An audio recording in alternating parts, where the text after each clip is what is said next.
Hello students of class 12th economics बेटे। जैसे कि आपका chapter number 2 some basic concept of macro economics चल रहा है, जिसमें बेटा मैं आपकी काफ़ी सारी वीडियोस बना रखी हैं। आपके लगभग हर एक कंसेप्ट की बेटा मैं वीडियो आप तक पहुंचा रही हूँ, ठीक है ना। तो हर एक कंसेप्ट को थोड़ा ध्यान से देखना और ध्यान से समझना बेटा। आज बेटा हमारा ये चैप्टर कंसेप्ट 6 है, चैप्टर 2 का टी आर जैन की ये बुक है। आधे बच्चे पूछते हैं कि बुक कौन सी है, तो टी आर जैन की और बी के और ये देखो लिखा हुआ ना, टी आर जैन बी के और इसकी बुक है ये, ठीक है। क्लास 12 है आपकी। तो देखो बेटा, intersectoral flows, each sector of the economy depends on the other in one way. देखो हर एक बंदा, कोई बंदा ये नहीं बोल सकता पूरी दुनिया में कि मैं इंडिपेंडेंट हूँ, कभी नहीं ये हो सकता। अगर मैं बोलूँ कि मैं तो अपने सारे काम अकेली कर लूँगी, अपने लिए चीज़ें भी खुद बनाऊँगी, खाऊँगी भी खुद, मतलब ऐसा कोई इंसान ही नहीं है भी जो कह दे कि मैं इंडिपेंडेंट हूँ, ठीक है ना। हर एक बंदा हर एक दूसरे इंसान के ऊपर डिपेंड रहता है। हर एक के ऊपर नहीं बोलते तो हम स्पेसिफिक के ऊपर तो डिपेंड रहता है। जैसे हम खाने पीने की चीज़ों के लिए हमारे फार्मर्स के ऊपर डिपेंड रहते हैं। जो बच्चे कुरकुरे चिप्स खाते हैं वो उन फैक्ट्रीज के ऊपर डिपेंड रहते हैं जो उनको बनाती हैं। हमें कोल्ड ड्रिंक वगैरह पीने की आदत है तो हम उनके ऊपर डिपेंड रहते हैं। समझ में आई बात, मेरी बात आई।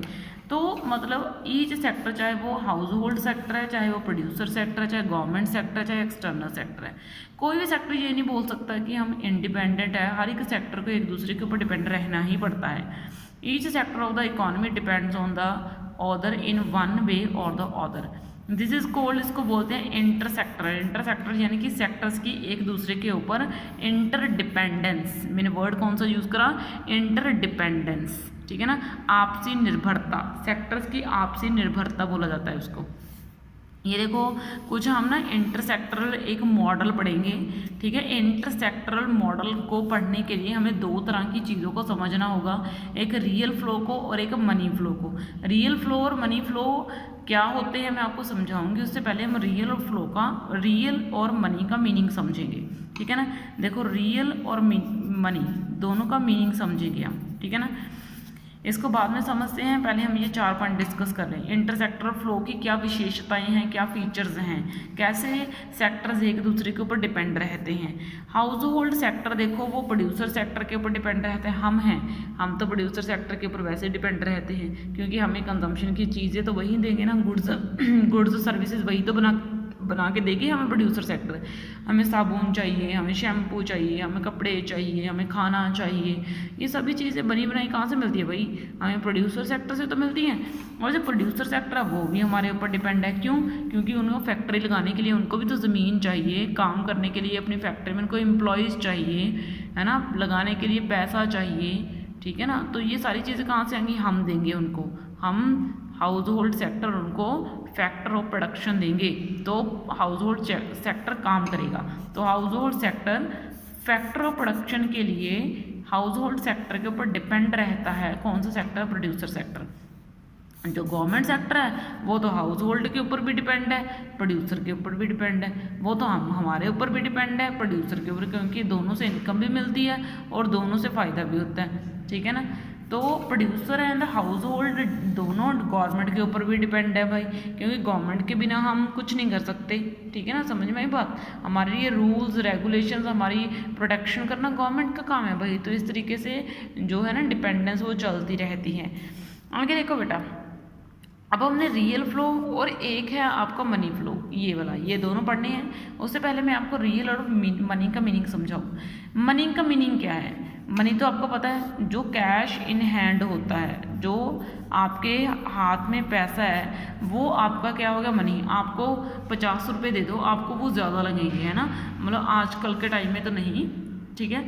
तो मैं आपको मान लो 1 लाख रुपीज़ दे दूँ तो वो आपको ज़्यादा लगेंगे भाई। इतने पैसा मेरे हाथ में, बच्चों के वो भी जिन्होंने कभी देखा ही नहीं होता है ना, मैं देखा तो होगा आपके मम्मी डैडी कहीं कहीं भी देखा तो होगा, ठीक है ना। तो कहने का मीनिंग है जो कैश इन हैंड, जो आपके हाथ में पैसा है तो वो मनी हो गया, ठीक है ना।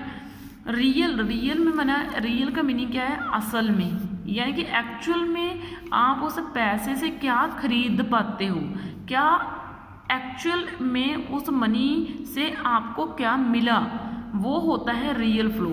मान लो वो 1 लाख में मैंने जो है 10-10 हज़ार के 10 पैंट और शर्ट ले रही है, ठीक है ना, तो वो क्या हो गया, मनी की असली कीमत होगी कि एक्चुअल में मैं जो आपके पास पैसा है उससे आप कितनी वस्तुओं और सेवाएं खरीद पा रहे हो, कितनी गुड्स और सर्विसेज ले पा रहे हो, कितनी गुड्स और सर्विसेज आपको मिल रही हैं, तो वो हो गया आपका रियल फ्लो।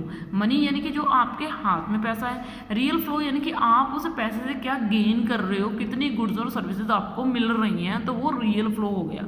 रियल उसको बोलते हैं, ठीक है ना। जब हम रियल फ्लो की बात कर रहे हैं तो हमने पैसे की बात नहीं करनी, ठीक है ना, हमने मनी की बात नहीं करनी, हमने गुड्स एंड सर्विसेज की बात करनी है। किसकी बात करनी है? गुड्स एंड सर्विसेज की बात करनी है जब हम रियल फ्लो की बात कर रहे हैं। रियल फ्लो में हमने मनी वर्ड यूज़ नहीं करना और मनी फ्लो में हमने रियल वर्ड यूज़ नहीं करना, गुड्स एंड सर्विसेज यूज़ नहीं करनी। समझ में आई बात? तो मतलब ये है मेरा आपको समझाने का छोटा सा वे कि जब आप रियल फ्लो की बात कर रहे हो तो आप पैसे की बात नहीं कर सकते, जब आप मनी फ्लो की बात कर रहे हो तो आप गुड्स और सर्विसेज की बात नहीं कर सकते। जैसे अब हम रियल फ्लो की तरफ बढ़ते हैं तो real flow refers to flow of goods and services. ये देखो रियल फ्लो का मीनिंग क्या हो गया, गुड्स और सर्विसेज जो एक सेक्टर के दूसरी सेक्टर की तरफ जाती हैं, जो अमंग वैसे तो डिफरेंट सेक्टर्स की तरफ जाती हैं, लेकिन जो हम ये फ्लो पढ़ेंगे ना, फ्लो मॉडल्स ही होते हैं रियल फ्लो और मनी फ्लो, वो हम सिर्फ दो सेक्टर्स के बीच में पढ़ेंगे।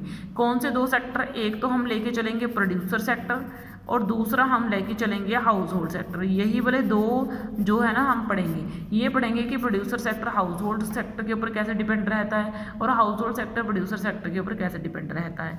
रियल फ्लो का मीनिंग क्या हो गया? Flow of goods and services हो गया among different sector of the economy.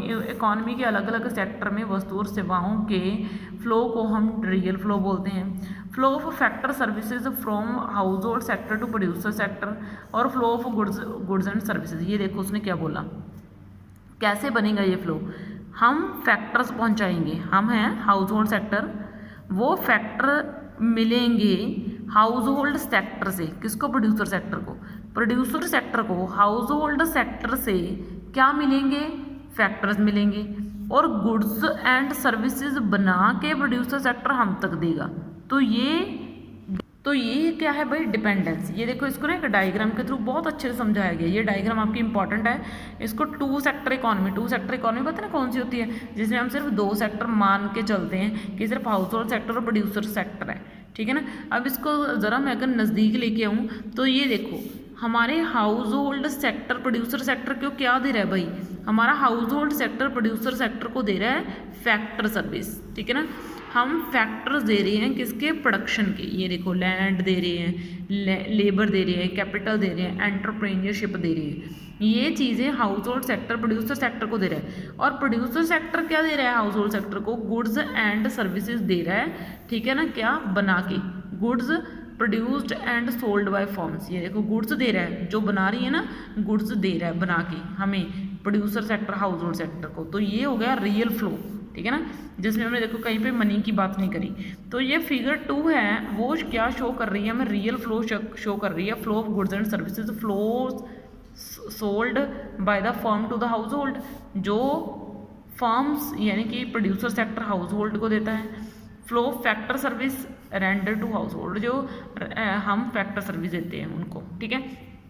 अब मनी फ्लो में हमने सिर्फ मनी की बात करनी है। इसमें भी अगर मैं आपको ज़रा डायग्राम से नज़दीक लेके आऊँ और डायग्राम से समझाऊँ तो ये देखिए एक तरफ आपने हाउस होल्ड बना लेना है और दूसरी तरफ आपने प्रोड्यूसर सेक्टर बना लेना है। अब देखो हाउस होल्ड सेक्टर से प्रोड्यूसर सेक्टर की तरफ पैसा कैसे जाता है? House hold sector producer sector को पैसा पहुंचाता है कैसे? हम हाउस होल्ड सेक्टर जो चीज़ें प्रोड्यूसर सेक्टर की बनाई हुई होती हैं उनको खरीदता है। हम वस्तुओं को खरीदते हैं जो हमारे लिए प्रोड्यूसर सेक्टर ने बनाई होती हैं, उसके ऊपर खर्च करते हैं। ये देखो एक्सपेंडिचर करते हैं खरीदने के लिए, परचेज करने के लिए गुड्स को, चीज़ों को। और प्रोड्यूसर सेक्टर कैसे हम तक पैसा पहुंचाता है? हम दोनों एक दूसरे के ऊपर कैसे डिपेंड हैं? हम पैसे के लिए, और ऊपर हमने पढ़ा कि हम कैसे डिपेंड हैं वस्तुओं के लिए, ठीक है ना। इसमें है हम कैसे पैसे के लिए डिपेंड है। अब प्रोड्यूसर सेक्टर ने कैसे पैसा पहुंचाना है हाउस होल्ड सेक्टर को? जब हमारे फैक्टर ऑफ प्रोडक्शन यूज़ करेगा, प्रोड्यूसर सेक्टर हमारे फैक्टर ऑफ प्रोडक्शन यूज़ करेगा तो ऑब्वियस है वो बदले में हमें पेमेंट तो देगा ही। अगर वो हमारी ज़मीन यूज़ कर रहा है तो रेंट देगा। अगर हम लोग उनकी फैक्ट्री में काम कर रहे हैं तो एम्प्लॉय बनने के बदले में वो हमें सैलरी देगा, ठीक है ना। तो ये मनी फ्लो होता है भाई। तो ये देखो मनी फ्लो का मीनिंग क्या हो गया, इसका मीनिंग फ्लो ऑफ मनी हो गया जो अलग अलग सेक्टर्स के बीच में होता है इकोनॉमी के। Flow of factor payment by the producer sector to the household sector. ये देखिए हम फैक्टर पेमेंट ये नहीं कि जो भी फैक्टर्स यूज़ कर रहे हैं प्रोड्यूसर सेक्टर ने उसकी पेमेंट करता है कौन, हाउस होल्ड सेक्टर को प्रोड्यूसर सेक्टर, ठीक है। And flow of money from household sector to, और हाउस होल्ड सेक्टर कैसे पहुंचाता है पैसा प्रोड्यूसर सेक्टर की तरफ, वो पहुंचाता है परचेज करके, खर्च करके, गुड्स एंड सर्विसेज को खरीद कर, ठीक है ना। ये मनी फ्लो होता है, समझ में बात। ये आपको आई होप रियल फ्लो और मनी फ्लो में डिफरेंस पता चल गया होगा। तो बेटा नेक्स्ट वीडियो में हम एक बहुत इंपॉर्टेंट सा मॉडल जो है वो डिस्कस करने वाले हैं और वो मॉडल है सर्कुलर फ्लो ऑफ इनकम, ठीक है। इसको 3D मॉडल या 3 जड़ा फेस मॉडल भी बोला जाता है बेटा। ओके बेटा, थैंक यू।